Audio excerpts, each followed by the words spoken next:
Good evening everybody, good afternoon.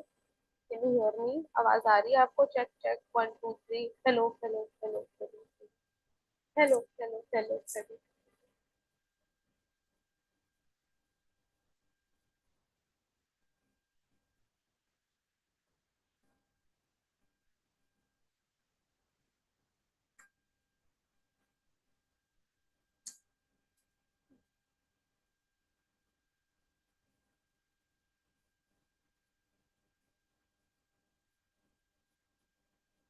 Good evening, good afternoon, everybody, and welcome to today's session of Roznama.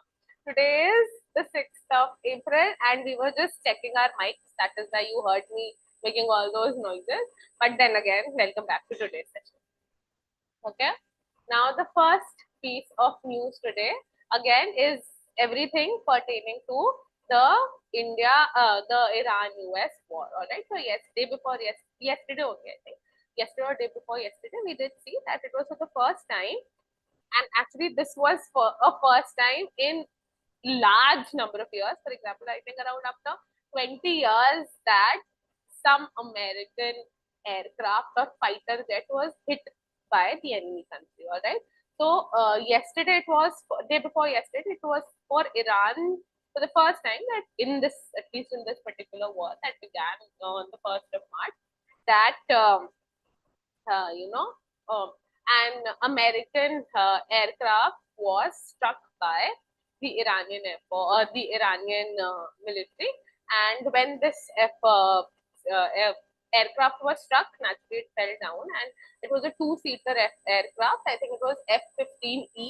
The name of the aircraft, yes, the name of the aircraft was F-15E, and this aircraft was struck, and it was a two-seater aircraft. One was the person who was driving it, and the other one, one was the person who was flying it, and the other one was the one who sits behind and undertakes all the weapon release, etc. So both of them jumped off, and they have been rescued. All right. So Trump hailed the airmen, and also the US military who undertook this entire operation of rescuing them. All right. However, Trump hails them, and Iran says that Iran has this entire operation by the US was a complete failure, and whatever rescue team and men, in terms of aircrafts as well as men that US had actually launched or released into Iran to rescue these people was also destroyed by Iran. So then again, we have two retaliatory statements, one by the US president, who is liable to lie, and the other one has been by the government of Iran. Also, yesterday, Donald Trump had somehow gone a little mad, and in his tweet, through which he's actually giving all updates with respect to his decisions and also the ongoing war, he did say that he's issued a deadline, and this deadline is up till tomorrow, for opening of the Strait of Hormuz. The Strait of Hormuz has actually become this one major critical point in the war, in the sense that one major critical point in the war, in the sense that because of this particular strait, which actually supplies oil resources and gas resources to majority of the countries of the world, has made the war skewed in favor of Iran. Why? Because of closing of this particular strait, energy crisis, oil crisis has taken place in a large number of countries. And all of these countries, they are pressurizing the United States of America for unnecessarily undertaking this war. So that is why there has been major pressure on US, and naturally he's now getting frustrated because none of his outlined agendas and aims of the war, that is to destroy all the nuclear capabilities of Iran, to bring about a regime change, to raise down the military of Iran. Nothing could be achieved, hasn't been achieved, at least till now.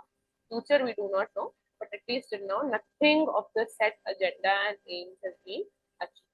All right. So he got a little mad, and he's used certain not nice words in his tweet. All right. Other than that, our foreign minister has also been speaking to the foreign minister of Iran, Aragchi, and they are talking in terms of at least letting the Indian ships pass through the Strait of Hormuz. Why is the Strait of Hormuz so critical for India? Is because India controls 90% of its, and not controls, India imports 90% of its LNG requirements and oil requirements from the Strait of Hormuz. So closing this has negatively impacted India. However, through our negotiations, we've seen that a large number of Indian vessels have been permitted to move out. All right. Okay. Other than that, now Iran is also retaliating, and Iran has been hitting onto energy facilities in the Gulf countries like UAE, countries like Bahrain. They have all Qatar. They have been experiencing military strikes from Iran, and Iran is targeting their energy supplies, energy fields like oil fields, gas fields, and other than that also they have Iran has also struck certain desalinization plants in these countries. Desalinization in the sense that all these West Asian countries, they do suffer from the problem of shortage of drinking water, because natural resources are are not as readily available as in other regions. So, but they do have access to sea and water bodies. But this one major problem with water bodies is that these water bodies, the seas and such water bodies that surround them, they all have saline water.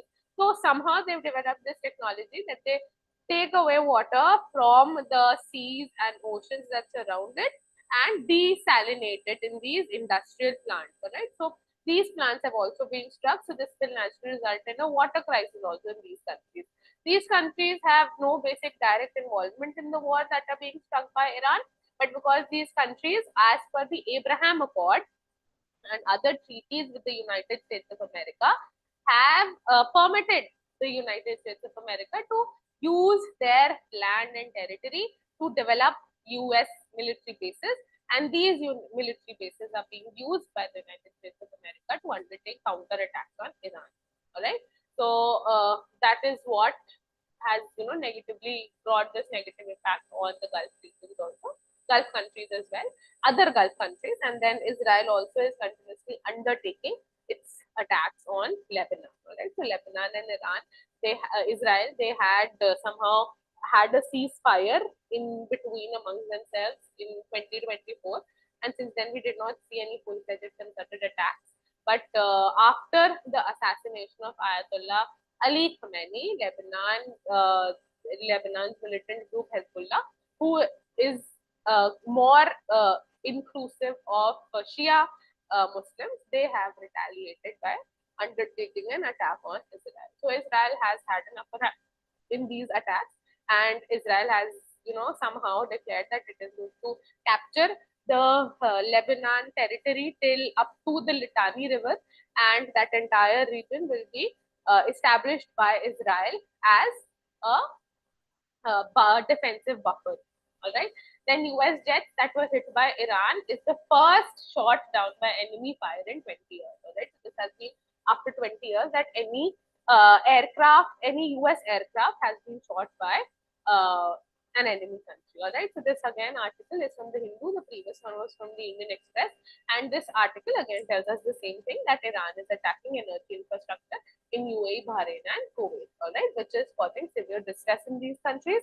Then again, one Indian ship, Green Asha, has crossed the Strait of Hormuz, and it contains 15,400 tons of LPG, and it is going to be reaching India soon enough. Also, previously, before Green Asha, we had another one that is Jag Vikram, which ship has also been permitted to pass the Strait of Hormuz. And other than that, we now have Green Sanvi, which is as of now stuck in the Strait of Hormuz, and this is believed to be carrying 46,650 tons of LPG for India. Okay, so India has had continuous release of ships carrying LPGs from the Strait of Hormuz, but then again, we can never be sure. If the countries only do not have any supply of LPG left, then naturally we won't be able to get anything from those countries to India, because a lot of countries are suffering from destruction of their energy fields and oil resources. Then the next one is that again a continuation of Israel and Lebanon war, and this also gives us a number that these Israeli strikes in Lebanon, they have killed at least 11 people. Then yesterday we saw the Christians in the all over the world, they celebrated Easter, and Easter is commemorative of the resurrection of Jesus Christ, and it is a joyous occasion naturally after the death of Jesus Christ, that is symbolized through Good Friday. And on Easter, we have the present Pope, that is Pope Leo 14, who delivered his address, and it is here that he has asked the warring countries to choose peace on the occasion of Easter. Okay? All right. Then Artemis 2, it is it has set sail 2 days before, and it has somehow reached around moon without stopping on Monday, and is naturally set to break the record of Apollo 13 to reach moon at a very early speed, in a very fast speed, at a much earlier time. Then this article is a continuation of the previous one, where both the countries, at least India, is trying to negotiate with Iran to facilitate ship movements into India. Then this article again is a detailed one, which shows us the names of the ships that are being released, the LPG tankers that are being released, and till now we've had around 8 of them that has been released. So Green Asha has been released, and after this we still have 16 Indian flag vessels that are still stuck there. All right, so 7 others that have already reached India are Shivalik, Nanda Devi, Jagbasant, Fine Gas, WTYR, BWELM, Green Sunway, etc. Right, so I can go through this article to get an insight. Okay, now there is this organization. The name of the organization is OPEC. All right, it is these are petroleum exporting countries, and this organization was established in the 1960s, and the purpose of OPEC is to bring together all the major oil producing countries. All right, oil producing and exporting countries together form OPEC. Then in 2016, OPEC was further extended into OPEC plus, with some around 10 countries joining OPEC plus, and these countries were other oil and any other resource producing countries. Right? So the OPEC plus grouping, which was established in 2016, they have vouched and they have said that by May they are aiming to increase its total oil exports by 206,000 barrels per day. All right, this decision has been taken in view of the present energy crisis, that they are hoping that by May, maybe the war is going to come to an end, and all the countries together are going to take concerted efforts to alleviate and to tackle the energy crisis that is being faced in the entire globe. Okay. Okay. Now, this article is on the implementation of the 106th Constitution Amendment Act. So, we have been doing on and off news pieces on the 106th Amendment Act. We did see that there was major opposition by members of opposition. They started protesting on with respect to that the 106th, the implementation of this particular amendment could pose certain problems in the country, and it is for the discussion of on how territorial constituencies are to be increased, how delimitation is to be undertaken in the country, that the budget session of the parliament has been extended by 2 days. Previously, it was supposed to end on the 16th of April. Now it is going to end on the 18th of April. All right. What is the 106th Amendment Act? 106th Amendment Act is the Nari Shakti Vandan Adhiniyam of 2023, which seeks to provide 1/3 reservation of seats to women in the Lok Sabha Legislative Assembly. All right. Okay. Now, this is naturally a very wonderful feat that has been achieved by the present government, and this also, for the implementation of this particular bill, the government is to undertake a delimitation exercise. This delimitation exercise will be undertaken after the election, after the census result comes out, and the government is as of now preparing to implement the 106th Constitution Amendment Act with increased seat allotment by before the next Lok Sabha elections of 2022. So the government has also decided that they are going to increase the total Lok Sabha seats from 545 as of now to 816. All right. Now, if you are going to increase the seats from 545 to 816, then naturally you will have to redraw the territorial constituencies. This naturally, drawing inspiration from past experiences, all of this has been given in the article. Drawing from past experiences, if the government is aiming to undertake delimitation after the census information is delivered to us, then it is going to take time, in the sense that it can't be done in 1 or 2 years. The census data will be received by 2027. Elections is in 2029. So 1 year period is significantly small. All right. So they believe that it will take at least 3 to 4 years more, and delimitation could only take place by 2032-33 and not before that. And then also the Home Minister has continuously given assurance to the southern states that the southern states will not lose their already aligned seats, and that seats would only increase in the next delimitation. But then again, when we undertake delimitation is solely undertaken on the basis of population as of now in the country. And if the number of seats are increased, then even still the number of seats, even if they are increased for southern states, the increase for the northern states will be much higher, which will again cause this discrepancy, and it could also result in increasing the total. It could also result in increasing the Hindi dominance in the Lok Sabha. So the article says that instead of doing having such problems, what the government can actually do to implement the 106 Constitution Amendment Act is that the government can maybe as of now not outline territorial constituencies, can undertake an in-depth analysis of the increase in population and everything, and can only undertake nomination of women to the Lok Sabha and the Legislative Assembly, and this nomination could be undertaken on grounds of in proportion to the number of seats that are won by their respective parties. For example, if BJP wins majority of the seats, then maximum number of seats for women would be allocated to women belonging to the BJP party. Synonymously then for the Congress and other parties. So this could give us an alternative to not only increasing the women representation in the Lok Sabha, but it will also enable to effectively tackle the problems that delimitation at such an early pace could actually cause for the country. Okay, so do go through this article. It is an important one. Okay, then the next article is with respect to the IT amendment rules that have been brought out by the government recently. And while implementing the rules, the government did say that we did see that there were a lot of notices that were issued to social media platform users who, in any case, due to whatever reasons, undertook posting of any content which was anti-government in nature. So they were issued notices that their accounts have been suspended.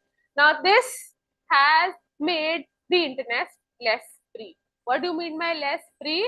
By less free, it simply means that freedom of speech and expression has been restricted because of the new act. All right. So again, let's go through it. Good article. Okay. Then this article is on Easter. Why do we celebrate Easter? What are the modern Easter symbols? That is, we do have these decorated Easter eggs. If any of you are studying in convent schools, etc., missionary schools, you would be well aware of this entire festival, these celebrations, and also would be aware of Easter eggs. All right. So this article basically tells us that Easter is celebrated to commemorate the resurrection of Jesus Christ after he died due to crucifixion on Good Friday, and that entire week preceding Good Friday is celebrated commemorating different events. For example, we have the Palm Sunday, which is the Sunday just in that week where we have Good Friday, and Palm Sunday basically shows that how people welcomed Jesus in Jerusalem, etc. All right. So this entire article gives us a good insight into the 40-day Lent season, Good Friday, Holy Thursday, and Palm Sunday, etc. All right. So you can go through this. It's a good article. Then this article is on nuclear transformation in the country. So the article begins with the fact that last year, in last year's budget, the government had said that had launched a program which is new National Nuclear Energy Mission. As per the target of the National Nuclear Mission, the country seeks to generate 100 gigawatt of nuclear energy by 2047. This aim is aligning with India's agenda to become a Viksit Bharat or a developed country by 2047, and also to achieve another target, which is to become a net zero country by 2070. All right. So this article also talks about the welcoming of the Shanti Act, which replaces the Civil Nuclear Liability Act of 2010 and the 1962 Atomic Energy Act. And this Shanti Act or bill seeks to bring in or include the private sector into the nuclear energy sector in India. All right. So the purpose of Shanti Act is to incorporate private sector, which could increase the efficiency of the nuclear energy in the country and which would enable India to meet the 100 gigawatt generation capacity by 2047. Presently, India generates around 8,000 megawatts. All right. So from 8,000 megawatts, we are aiming to reach 1 lakh megawatt by 2047. All right. Then the article also takes us through the nuclear history in India, and we have the major nuclear power plants that we have in the country, and also how can India give a major boost to its nuclear strategy. Yeah? All right. Then this article is on the deterioration of secularism that India is seeing recently, and how the reasons for conversions to different religions is being played onto by the political parties in the country only to gather their vote back. All right. So this article draws our attention to the fact that India did see a large number of conversions to Christianity and Islam. And when it was, looked a little deeper into the reasons as to why people were converting, so it was mostly seen that people belonging to the scheduled caste communities were readily converting to Christianity and Islam simply because of the level of discrimination that people belonging to the lower castes were facing under the religion of Hinduism. So Hinduism was marked with such evils of casteism, which did not exist in Christianity and Islam. That is why they were readily giving up their religions and converting into another religion, all right, into other religions. And now this has been overlooked today, and we have a lot of anti-conversion bills that have come up in Uttar Pradesh, Maharashtra, Uttarakhand, etc., which seeks to punish and very severely punish people who undertake conversions of people belonging to different religion into Islam or Christianity. All right. I mean, imprisonment of several years, fines, etc., have been outlined in the anti-conversion laws. So again, a good article, do go through it. Then this article talks about that how in India we do not have a fixed tenure for executives in power. All right. For example, in United States of America, and that also it was to the 21st Amendment of the 22nd Constitution Amendment to the United States of America's Constitution in 1951, that restricted that the executive, that is the president of the country, could a person could become a president only for a maximum of 2 tenures, that is for a maximum of 8 years, and nothing more than that. This was decided after President Roosevelt. All right, this was decided after Franklin Roosevelt had won 4 consecutive terms. So this actually makes that leader a virtual dictator, and in a democracy, it negates the entire spirit of democracy. Okay, but when we look at the Indian system now, there they have a presidential form of system, and in a presidential government, the tenure of the executive is fixed. Right, the tenure of the executive is fixed, that they are going to be in power for a total of 4 years or whatever year is that they decide. But in India,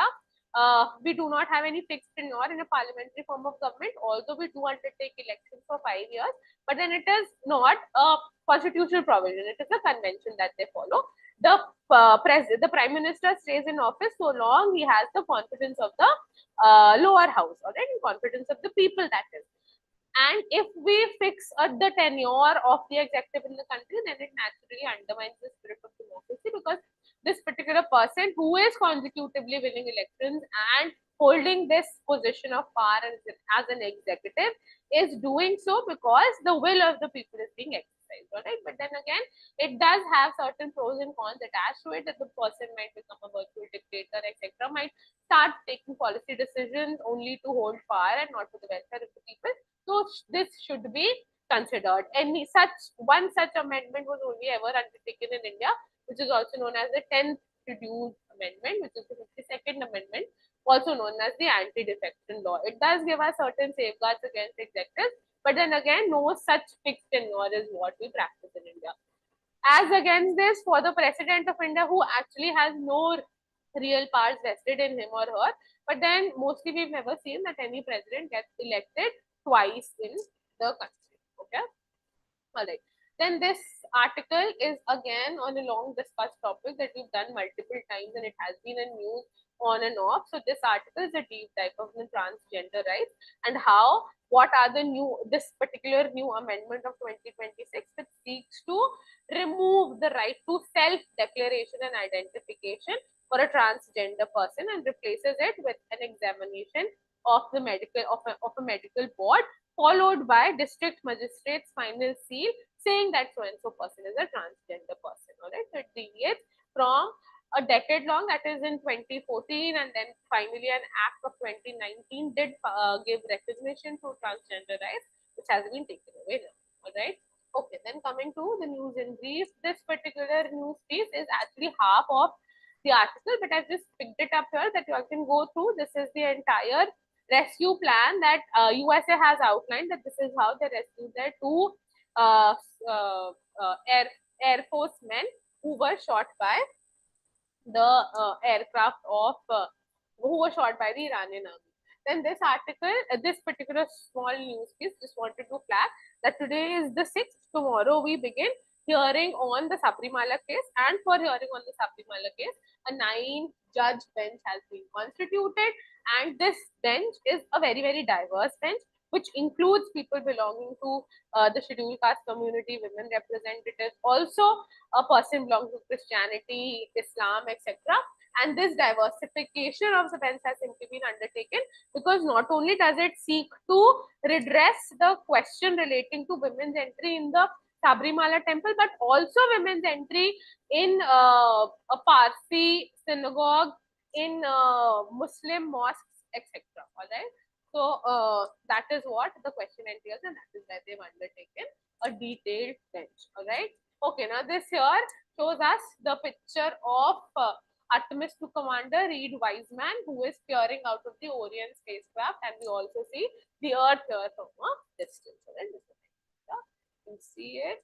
Then the next is again that the Congress is continuously opposing the decision of the government to increase the number of seats in the Lok Sabha. Right? So this decision is coming in line with the delimitation exercise that the government is seeking to undertake, at least on paper, by 2028 for the next Lok Sabha elections of 2020. Okay, that was all for the newspaper analysis today. I hope everything was clear to you, and I'll see you all soon with the next one. Thank you so much.